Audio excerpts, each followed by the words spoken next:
নিজের হাতে যখন কোনো কিছু তৈরি করি সেটার আনন্দটা কিন্তু অনেক, এবং সেটা খেয়ে যদি কেউ বলে যে মাশাআল্লাহ অনেক মজা হয়েছে, তাহলে তো কোনো কথাই নেই।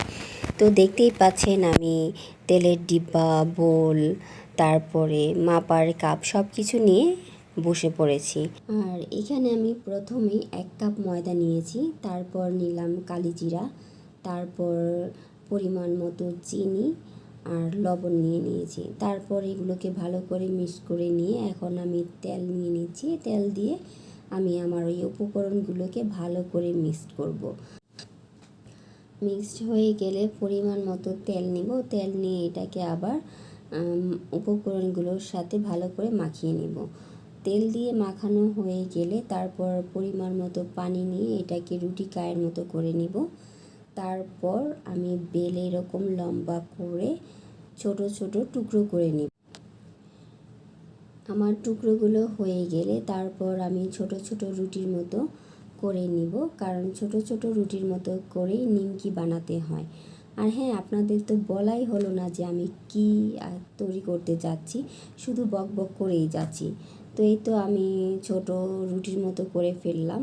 আর এই রুটিটাকে আমি হালকা একটু তেল দিব। তেল দিয়ে তারপর ময়দা ছিটিয়ে দিয়ে আমি নিমকি শেপ করে নিব। তার মানে আজকে আমি নিমকি বানাতে যাচ্ছি। আর এই ধরনের নিমকিগুলো কিন্তু মিষ্টির দোকানে পাওয়া যায়, যেটা আমরা সচরাচর দেখতে পারি। তো আজকে আমার ভীষণ মন চাচ্ছিল যে মিষ্টির দোকানের মতো নিমকি খাওয়ার, তাই আমি নিমকিগুলো বানিয়ে নিলাম। এই তো আমার সবগুলো নিমকি এখানে বানানো হয়ে গেছে। তারপর আমি তেল গরম করতে দিয়েছি চুলায়, আর তেল গরম হতে হতে এখানে আমি একটু ঢং করে নিচ্ছি, কারণ আমার দেখে তো মনে করবেন সবাই যে এখানে আমি রান্না করতে আসিনি, এখানে আমি ফটোশ্যুট করতে আসছি। তো এরই মধ্যে আমার তেল গরম হয়ে গিয়েছে, তো আমি নিমকিগুলো ভেজে নিচ্ছি। তো নিমকিগুলো এপাশ ওপাশ উল্টে পাল্টে সুন্দর করে ভেজে নিতে হবে, যেন মুচমুচে হয়। তার কারণ মুচমুচে জিনিসগুলো খেতে খুবই ভালো লাগে।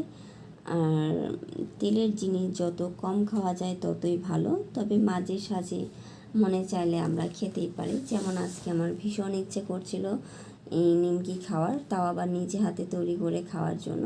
তাই আমি নিজ হাতে তৈরি করেই আজকে নিমকি খাবো।